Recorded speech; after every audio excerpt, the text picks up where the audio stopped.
औज़ुबिल्लाहिमिनश्शैतानिर्रजीम बिस्मिल्लाहिर्रहमानिर्रहीम। अस्सलाम वालेकुम डियर फ्रेंड्स। दोस्तों कैसे हैं आप सब? उम्मीद करता हूँ आप सब खैरियत से होंगे। तो दोस्तों आज की इस नई वीडियो के अंदर आपसे बात करेंगे G32 थ्रेड कटिंग साइकिल के बारे में और आपको इंशाल्लाह सिखाएंगे थ्रेड कटिंग साइकिल के G32 की मदद से हम किस तरीके से थ्रेडिंग साइकिल को बनाते हैं। तो दोस्तों वीडियो स्टार्ट होने से पहले जिन दोस्तों ने चैनल सब्सक्राइब नहीं किया तो काइंडली चैनल सब्सक्राइब कर लें और बेल आइकन को क्लिक कर लें ताकि इस तरह की मज़ीद वीडियो का नोटिफिकेशन सबसे पहले आपको मिलता रहे। तो दोस्तों इस वीडियो से पहले मैं G71, G72, G73, G74, G75, G76 और G74 साइकिल्स के बारे में वीडियो बना चुका हूं और मैंने अपलोड कर दिए हैं यूट्यूब के ऊपर। तो जिन दोस्तों ने ये वाली वीडियो नहीं देखी तो मैं लिंक डिस्क्रिप्शन के अंदर दे दूंगा, तो काइंडली जाकर देख लीजिएगा और इंशाल्लाह आपके नॉलेज में इजाफा होगा। तो दोस्तों चलिए आज की वीडियो की तरफ। दोस्तों जिस तरीके से मैंने पहले जिक्र किया, आज की इस वीडियो के अंदर G32 थ्रेडिंग साइकिल के बारे में आपको बताएंगे, उसके बारे में डिस्कस करेंगे कि हम G32 की मदद से किस तरीके से प्रोग्राम बनाते हैं। तो सबसे पहले दोस्तों ये हमारे पास ड्राइंग है, ठीक है। इस ड्राइंग का मैंने प्रोग्राम बनाना है, इसके ऊपर मैंने थ्रेडिंग G32 की मदद से करनी है। तो यहाँ पर जो थ्रेड हमने काट रहे हैं वो M20 × 2.5 के हमने थ्रेड बनाने हैं, ठीक है, जिसका डायमीटर मेजर डायमीटर 30 मिलीमीटर है, इसकी जो लेंथ है वो 50 मिलीमीटर है, ठीक है, और 20 मिलीमीटर पोर्शन के ऊपर हमने इसकी थ्रेडिंग करनी है, ठीक है दोस्तों। तो सबसे पहले कुछ टर्म के बारे में मैं आपको बता देता हूँ, ठीक है। अब इसका जो दोस्तों मेजर डायमीटर है वो 20 मिलीमीटर है, ठीक है। यहाँ पर आप देख चुके होंगे कि ये 20 मिलीमीटर हमारे पास मेजर डायमीटर है, ठीक है। और उसके बाद माइनर डायमीटर। अब माइनर डायमीटर दोस्तों कैसे फाइंड आउट होता है? 20 में से 2.5 दोस्तों ये उसकी पिच है। जब 20 में से 2.5 उसकी पिच को माइनस करेंगे तो आपके पास माइनर डायमीटर की वैल्यू मिल जाएगी। उसके बाद थ्रेड लेंथ है वो हमारे पास 20 मिलीमीटर है और जो पिच है हमारे पास 2.5 होती है। दोस्तों मैं आपको बताता चलूँ, M20 × 2.5 का मतलब होता है, M का मतलब होता है दोस्तों मैट्रिक, 20 का मतलब होता है उसका मेजर डायमीटर एंड मल्टीप्लाई 2.5 का मतलब होता है उसकी पिच होती है, ठीक है दोस्तों। इस तरीके से ये पढ़े जाते हैं और लिखे जाते हैं। तो दोस्तों चलते हैं प्रोग्राम की तरफ के प्रोग्राम के अंदर हम इसको कैसे यूज़ करते हैं। तो सबसे पहले दोस्तों उसी तरीके से यहाँ पर प्रोग्राम नेम आ गया O0001, ठीक है, यहाँ पर मैंने आगे मेंशन कर दिया, ठीक है, प्रोग्राम नेम आ गया यहाँ पर। उसके बाद दूसरे नंबर पे G21, यहाँ पर दोस्तों ब्लॉक नंबर भी दिए जाते हैं, मैंने दिए नहीं यहाँ पर ब्लॉक नंबर N10 N20 दें तो भी। तो दोस्तों N10 और उसके बाद G21 ये इनपुट इन मिलीमीटर है। इनपुट मिलीमीटर से मुराद क्या है कि जो भी वैल्यू आपने ड्राइंग्स के ऊपर दे दी हैं उसकी जो डायमेंशंस है वो मिलीमीटर्स के अंदर आपने यूज़ की हैं।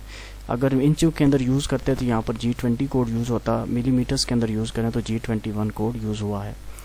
दूसरे नंबर पर जो नेक्स्ट ब्लॉक नंबर के अंदर लिखा हुआ है T0202। अब दोस्तों यहाँ पर जो T है, T मीन्स टूल होता है दोस्तों, टी का मतलब टूल है, ठीक है।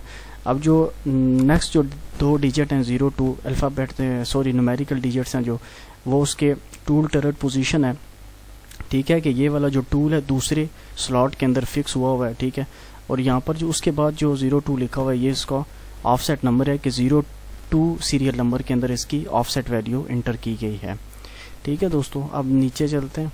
अब यहाँ पर देखें दोस्तों नेक्स्ट ब्लॉक नंबर के अंदर लिखा हुआ है एस मीन दोस्तों स्पेंडल होता है, 1000 मीन्स उसके आरपीएम है कि हमने 1000 आरपीएम के ऊपर चक को चलाना है, यानी कि 1 मिनट के अंदर जो आपका चक है वो 1000 चक्कर लगाएगा। M03 उसकी रोटेशन है, ठीक है, स्पेंडल ऑन प्लस उसकी रोटेशन है, spindle on and spindle on clockwise, ठीक है, स्पेंडल को ऑन भी करेगा और उसको ऑन किस सिमत में करेगा, कौन सी डायरेक्शन में करेगा, वो क्लॉकवाइज उसको रोटेट करेगा, ठीक है। G96 ये कांस्टेंट स्पेंडल स्पीड है दोस्तों, ठीक है, कि जो भी हमने इसकी स्पेंडल स्पीड यहाँ पर दी है, यहाँ पर अब 1000 दी हुई है तो 1000 ये कांस्टेंट ही चलेगी। हम इसे प्रोग्राम के दौरान यानी कि प्रोग्राम जब हम रन करेंगे तो उस दौरान हम उसे कम ज़्यादा नहीं कर सकते, वो एक कांस्टेंट स्पीड के ऊपर ही वो मूव करेगा, ठीक है दोस्तों। अब उसके निचले ब्लॉक नंबर के अंदर हम आ जाएँ तो G00 दोस्तों हमारे पास रैपिड पोजीशनिंग है। सॉरी यहाँ पर मैं एक चीज़ देना भूल गया, यहाँ पर हम G28 U0.0 W0.0 भी देते हैं, ठीक है। सॉरी दोस्तों, यहाँ पर मैं ये लिखना भूल गया, ठीक है। अब G28U0W0 का मतलब क्या होता है कि automatic return to reference point, ठीक है, कि मशीन आपकी जिस जगह भी खड़ी होगी वहाँ से वो ऑटोमेटिक रेफरेंस पॉइंट के ऊपर चली जाएगी। अब जब मशीन आपकी रेफरेंस पॉइंट के ऊपर है तो रेफरेंस पॉइंट से वर्क पीस तक लाने के लिए हमें G00 का इस्तेमाल करना पड़ता है, ठीक है दोस्तों। G00 का मतलब है कि रैपिड पोजीशनिंग, यानी कि वो तेज़ी के साथ मूव करते हुए वर्क पीस के पास जो भी आप उसको सेफ हाइट देंगे, सेफ वैल्यू देंगे, उसके साथ आकर खड़ी हो जाएगी।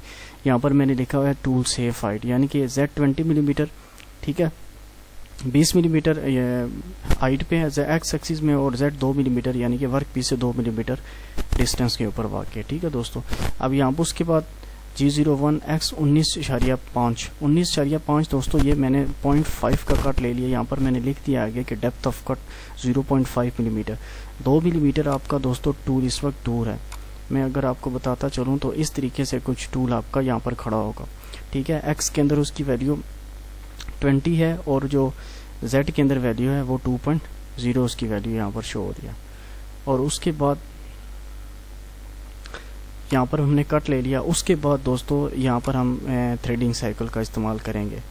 अब G32 ये थ्रेडिंग साइकिल आ गया। X 19.5 ये वाली लाइन रिपीट हो रही है और Z -17.0 दोस्तों 17.0 उसकी लेंथ मैंने दे दी है, ठीक है। 17.0 या 20.0 जितनी भी आपने देनी है वो यहाँ पर आप उसको इंटर कर सकते हैं। और F2.0 F दोस्तों उसकी मैंने पिच दे दी है कि 2.5 उसकी पिच है, ठीक है दोस्तों। उसके बाद दोस्तों G00X 31.0 ये मैंने फिर उसको X एक्सिस के अंदर हाइट दे दिया है। अब कैसे मैं आपको ये देखें दोस्तों, इस तरीके से जब वो एक लाइन काटता हुआ आएगा तो X के अंदर 31.0 ऊपर चला जाएगा।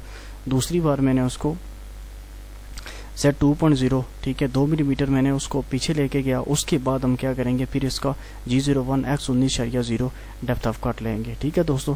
इस तरीके से जितनी भी आपने उसका थ्रेड डेप्थ बनानी है उसके मुताबिक आप क्या करेंगे, उसको हर बार नए सिरे से काट देंगे। तो दोस्तों G32 के अंदर आप G32 की जो लाइन होती है उसे बार बार क्या करते हैं, रिपीट करते हैं, ठीक है। रिपीट करके आप थ्रेड बनाते हैं।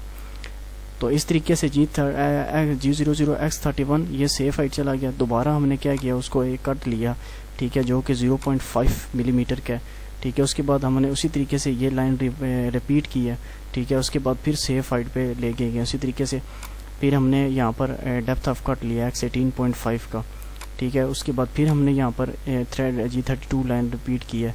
इस तरीके से दोस्तों हमने X 17.5 यानी कि जो माइनर डाया है हमारा उस तक हमने उसको क्या किया, लेकर गए थे, ठीक है दोस्तों। यहाँ पर जो हमने माइनर डाया फाइंड किया था ना 17.5, वो हमारा 17.5 है। 20 मिलीमीटर से हम 17.5 मिलीमीटर तक क्या करेंगे, उसकी डेप्थ को बनाएंगे, ठीक है दोस्तों। फिर यहाँ पर G32X 17.5 Z -17.0 F 2.5, ठीक है, थ्रेड कटिंग साइकिल बना दिया। उसके बाद फिर टूल सेफ हाइट पे सेंड कर दिया उसको, ठीक है। G00 Z 2.0 tool safe height in Z axis, ठीक है। फिर उसको automatic return to reference point पे सेंड कर दिया। M05 spindle stop and M30 main program end return to start position. दोस्तों इस तरीके से प्रोग्राम बनते हैं, ठीक है दोस्तों। हर बार क्या करते हैं, हम उसकी लाइन को रिपीट करते हैं। एक बार सेफ हाइट पे सेंड करने के बाद हम उसकी डेप्थ लेते हैं। डेप्थ लेने के बाद फिर हम उसकी G32 की लाइन लिखते हैं थ्रेड कटिंग साइकिल की।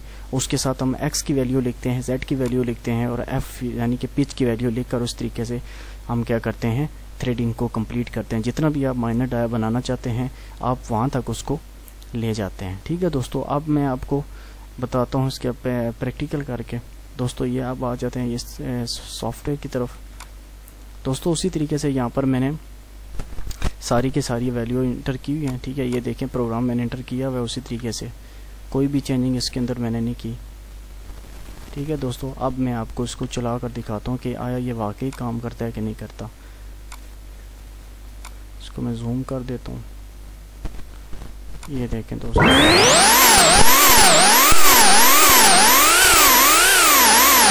कुछ इस तरीके से दोस्तों दे देखें उसने थ्रेड बना दिए हैं, ठीक है। जितनी मैंने लेंथ दी हुई थी 17.0 और जितनी पिच मैंने दी थी उस पिच के मुताबिक उसने ये थ्रेड काट दिया। अब मैं आपको 3D व्यू के अंदर भी दिखा देता हूँ।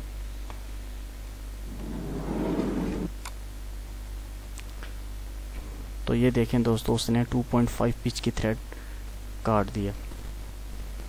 मैं आपको इसको टॉप व्यू दिखा देता हूँ, इसको चला कर दिखा देते हैं आपको।